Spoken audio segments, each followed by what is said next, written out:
Hey there, welcome back to the channel. Listen to me carefully, because this is the moment everything changes. How many times have you chased someone who already made it clear they were comfortable losing you? How many times did you lower your standards, silence your instincts, and betray your own worth just to keep a connection alive? Be honest with yourself. Every chase cost you something. Your pride, your peace, your power. And the hardest truth is this: the more you chased, the less they respected you. Here is what no one tells you when you're hurting. Chasing does not come from love. It comes from fear. Fear of being alone, fear of rejection, fear of not being chosen, and people can feel that fear. They sense it. They feed on it. The Stoic philosopher Seneca warned us, "He who depends on another for happiness makes himself a slave." The moment you chase, you hand over control of your emotions to someone who hasn't earned that authority. And once control is gone, respect follows it out the door. Now listen closely. When you stop chasing, you don't lose them. You expose them. You expose who stayed only because you were convenient. You expose who valued attention more than connection. You expose who liked your effort but never matched your energy. Silence does what arguments never could. Distance teaches lessons words cannot deliver. When you pull back, the illusion breaks. The comfort disappears. And that's when they finally feel the weight of your absence. This is not about revenge. This is about alignment. Marcus Aurelius said, "The best revenge is not to be like your enemy." You don't need to prove anything. You don't need closure. You don't need their validation. Walking away is not weakness. Walking away is discipline. It is emotional strength. It is choosing self-respect over temporary relief. And once you choose yourself, the entire dynamic shifts. You stop chasing. They start wondering. You stop explaining. They start questioning.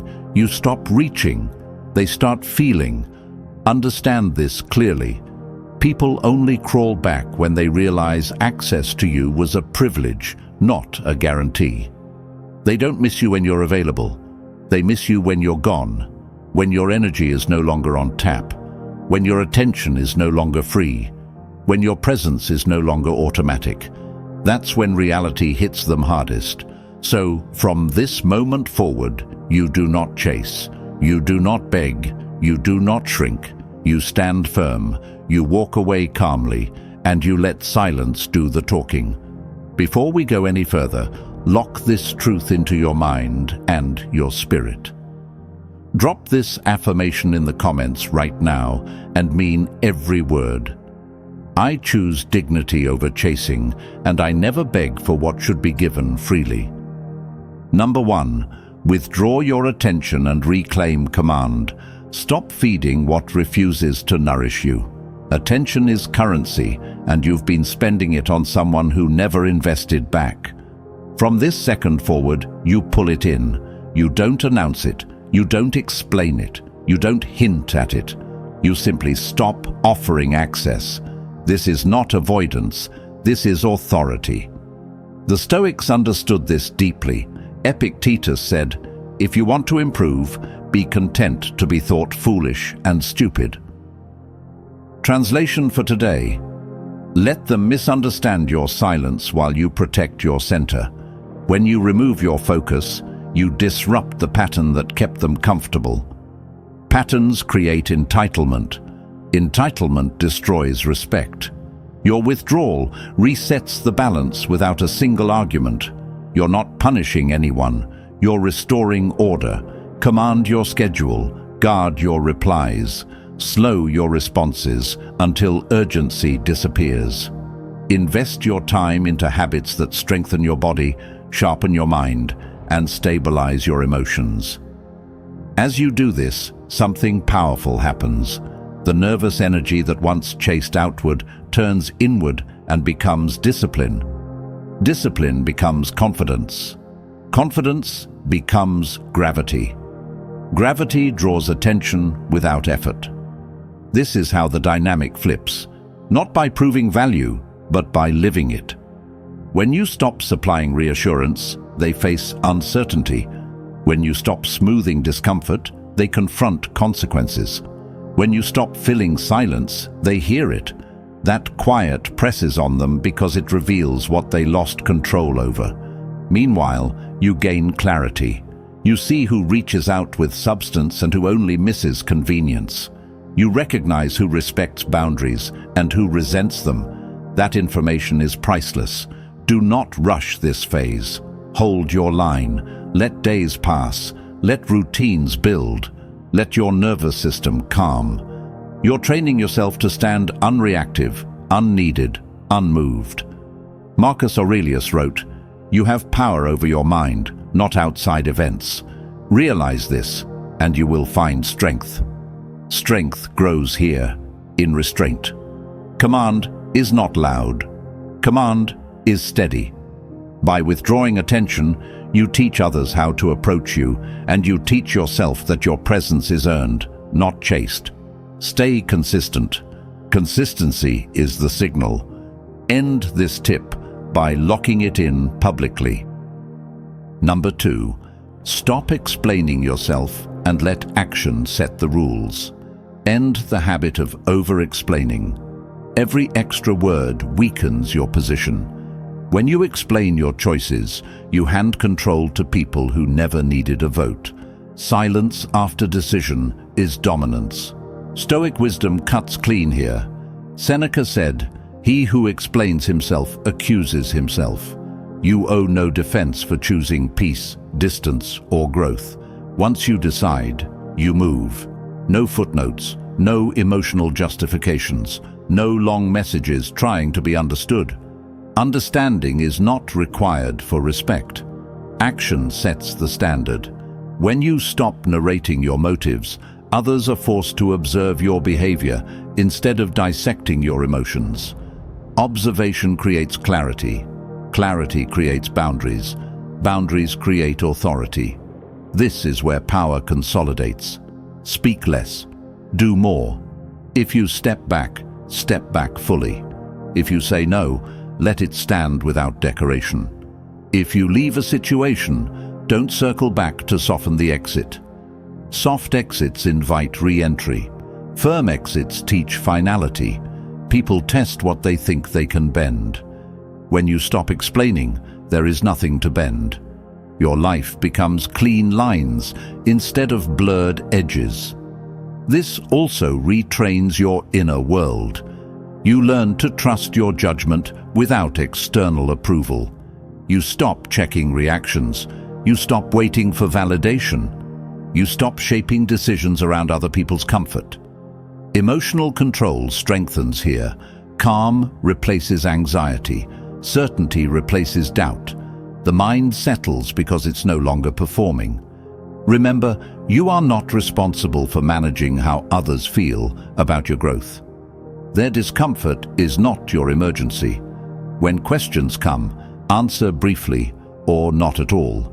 When pressure shows up, stay neutral. When guilt is projected, refuse to carry it. You are not cold. You are precise. Precision is powerful. Marcus Aurelius reminded us, waste no more time arguing what a good person should be. Be one. Live your values quietly and consistently. Let results speak. Let absence explain. Let composure communicate. The less you explain, the more your actions echo. This is how you move from reactive to sovereign. Lock this lesson in with intention. I want you to drop this affirmation in the comments right now. I don't explain my worth. I live it. Number 3, remove emotional access and take back your inner territory. Cut emotional access immediately. Not out of anger, not to punish. Do it to protect your inner territory. When someone can reach your feelings at will, they control your reactions. Control over reactions is control over you. Stoic discipline begins here. Epictetus warned, if you want to be invincible, make no treaty with things not in your control.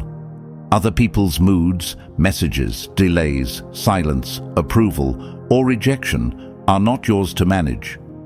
The moment you stop giving them emotional keys, their influence collapses. This is not avoidance. This is command. You stop reacting to tone. You stop decoding hidden meaning. You stop replaying conversations. You stop letting anticipation drain your focus. Emotional access means they can disturb your peace without permission. You revoke that permission now. Decide that your inner state is private property. No uninvited guests. No surprise visits. No lingering impact. When triggers appear, you do not suppress them. You observe and redirect. You breathe. You ground yourself in action. You choose response instead of impulse. This is strength in its purest form. When they realize they can no longer move you, something shifts. The dynamic breaks. Manipulation requires emotional leverage. Without it, games end. You become unpredictable because you are no longer reactive. Calm becomes your default weapon. Detachment sharpens your awareness. You see patterns clearly. You spot behavior without distortion. You stop romanticizing potential. You judge only what is shown. This gives you clarity, and clarity is dominance. Your energy returns to you. Sleep improves. Focus deepens. Confidence stabilizes. You no longer feel pulled. You feel centered. Remember, distance is not cruelty. It is self-respect in motion. You're not required to feel everything intensely to be alive. You're required to choose wisely to stay powerful. Marcus Aurelius wrote, "You have power over your mind, not outside events.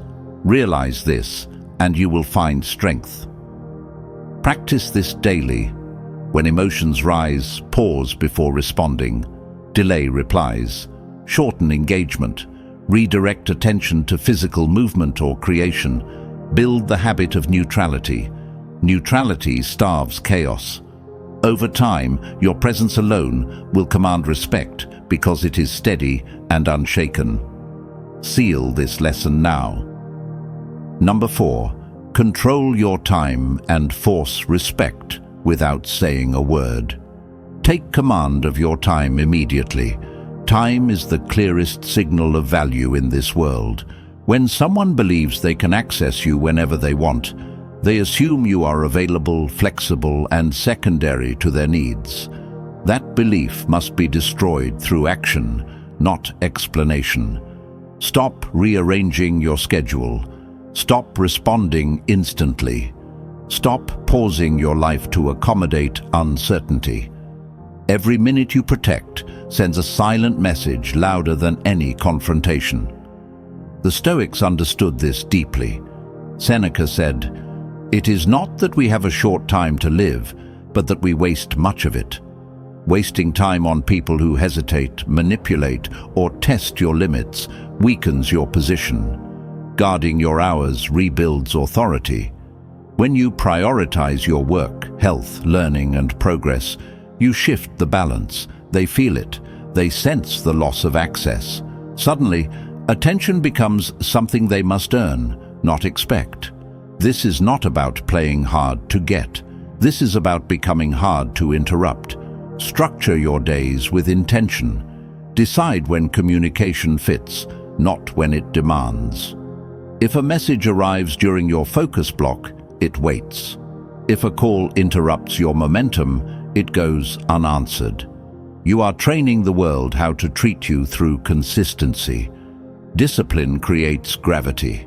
People orbit what feels solid. When your life runs on purpose, distractions lose power. You stop explaining absences. You stop justifying delays. Silence backed by direction feels unmovable. Over time, those who once took you lightly begin adjusting their behavior. They become clearer. They become more respectful. Some disappear. Let them. What remains aligns. You reclaim momentum. Confidence grows quietly. You feel taller without trying. Control of time also sharpens self-trust. Each promise you keep to yourself strengthens resolve. Each protected hour compounds into mastery. This is how influence is built without force. This is how dignity speaks. Marcus Aurelius wrote, "Concentrate every minute like a Roman on doing what's in front of you with precise seriousness. Live that instruction now. Protect your hours like your future depends on it, because it does." I want you to drop this affirmation in the comments. My time is valuable, and I decide how it is used. Number 5. Master your emotions, so no one can pull your strings. Take absolute control of your inner reactions right now. The moment someone can predict how you will feel, they gain leverage over you. Emotional mastery is not suppression, it is command. You do not lash out. You do not over-explain. You do not chase clarity from people who benefit from confusion. You pause. You observe. You decide. This is where real power lives. The Stoics were relentless about this principle. Epictetus said, "If you want to improve, be content to be thought foolish and stupid." That means refusing to react just to prove a point. When someone tries to provoke jealousy, guilt, or urgency, you remain steady. Calm becomes your shield. Detachment becomes your weapon. People who rely on emotional chaos panic when they cannot move you. They expect tears, anger, long messages, or dramatic exits. Give them none of that. Give them composure. Respond only when grounded. Speak only when certain. Silence, when chosen, is not weakness. It is dominance. Start practicing emotional delays. Feel the impulse, then wait. Let the wave pass. Most urges fade when you do not obey them instantly. This builds unshakable self-respect. You stop being a puppet to moods. You stop giving others the satisfaction of seeing you unravel. Your energy stays clean. Your mind stays sharp. Over time, people adjust. They stop testing. They stop pushing buttons that no longer exist. This is how you break manipulation patterns without confrontation. Emotional control also deepens confidence. When you trust yourself to stay centered under pressure, fear loses its grip. You realize nothing outside of you can force a reaction without permission. That realization is freedom. Marcus Aurelius wrote, "You have power over your mind, not outside events. Realize this, and you will find strength. Live by that line. Train yourself daily. Breathe before responding. Choose restraint over impulse. Let actions come from intention, not injury. This is how you become untouchable." I want you to drop this affirmation in the comments. I control my emotions, and no one controls me. Number 6. Rebuild your life so full that they become irrelevant. Stop centering your growth around proving anything to anyone. Your mission now is expansion. Build a routine so strong, a purpose so consuming, and a vision so clear that their presence or absence no longer affects your direction. This is not distraction. This is reconstruction. When you pour your energy into your body, your skills, your money, your discipline, and your future, something powerful happens. You stop looking back.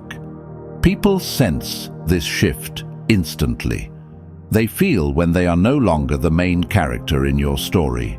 That is when their curiosity spikes, but by then, you are already moving forward. The Stoics believed fulfillment comes from living in alignment with reason and virtue, not approval. Seneca said, "He who is busy with himself has no time to be disturbed." Take that seriously.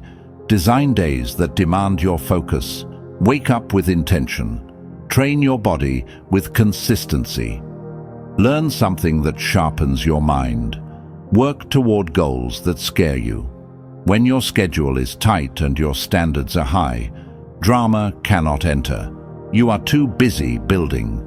This is how you reclaim power without saying a word. People who once had access to you will notice the distance, not because you created space intentionally, but because your life grew beyond them. That is the ultimate shift. You do not reject them. You outgrow them. The more you invest in your own evolution, the less emotional weight they carry. Their messages feel smaller. Their absence feels lighter. Their opinion fades. This is not arrogance. This is self-respect in action. You are teaching the world how to treat you by how you treat your own time. When your life is full, you stop begging for crumbs. You stop waiting for callbacks. You stop replaying old conversations. Your momentum becomes your answer. Marcus Aurelius wrote, "Do what nature demands. Get on with it. That is your command. Get moving. Build relentlessly. Let results speak. Let silence follow success. Let distance grow naturally." The strongest response is not explanation, it is elevation. Number 7. Master emotional discipline.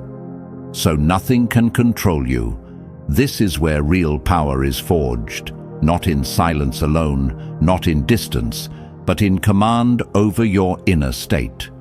If your emotions can be pulled, poked, or shaken by someone else's actions, you are still handing them leverage. Take it back now. Emotional discipline is the skill that separates those who react from those who rule themselves. You must decide that no message, no memory, no delay, no rejection gets to dictate your mood. The Stoics were clear about this. Epictetus said, "It's not what happens to you, but how you react to it that matters." Read that again and live it. When you feel the urge to respond, pause. When curiosity rises, observe it without obeying it. When old feelings surface, acknowledge them without feeding them. You are not suppressing anything. You are leading it. Train your mind the same way you train your body, through repetition and restraint. Practice sitting with discomfort without escaping into explanations or emotional outbursts. This rewires your nervous system. Calm becomes your default. Clarity replaces chaos. The moment you stop reacting, manipulation collapses. People who rely on emotional responses lose their grip when they cannot predict or provoke you. This is why discipline terrifies them. They cannot read you. They cannot rush you. They cannot shake you. You move slower, steadier, and with intention. Begin small. Control your breathing when triggered. Slow your speech. Choose silence over impulse. Choose dignity over drama. Each moment you hold your ground, your confidence grows quietly but deeply. Over time, emotional balance becomes your identity. You stop explaining yourself. You stop defending your choices. You trust your direction. This is not coldness. This is strength under control. Marcus Aurelius reminded us, "You have power over your mind, not outside events. Realize this, and you will find strength. Take that power seriously. Guard it. Train it. Respect it. When your inner world is solid, nothing outside can shake you. That is the freedom they can never take away." Number 8. Let your absence speak louder than words. Your final weapon, your ultimate leverage, is absence. Stop chasing. Stop explaining. Stop bending to the rhythm of their expectations. When you remove yourself, when you refuse to participate in the game they expect you to play, you force them to confront the reality of your value. Absence is not passive. It is deliberate. It is intentional. It is commanding without uttering a single word. Seneca said, "Associate with those who will make a better man of you." But sometimes the greatest act of association is disassociation. Your silence, your retreat, your unavailability becomes louder than arguments, explanations, or confrontations ever could. You show restraint. You show self-respect. You show power. You make them wait, wonder, and eventually realize what they took for granted. This is the point where the scales tip. The people who underestimated your presence begin to feel the vacuum you created. They feel the weight of their choices. They feel the loss of access they assumed was permanent. They start questioning themselves. Why did they go quiet? Why don't they respond? Why are they not here like before? You do not answer. You let your absence construct the narrative. You become a mystery they cannot ignore. You do not chase attention. You command it through what is missing.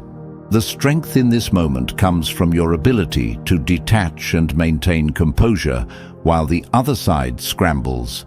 Do not relent. Do not break the silence out of impatience. The mastery is in your self-control. The lesson is in their awakening. Let the emptiness speak louder than your words ever could. This is the highest form of influence. You've seen it clearly now. Silence is not weakness.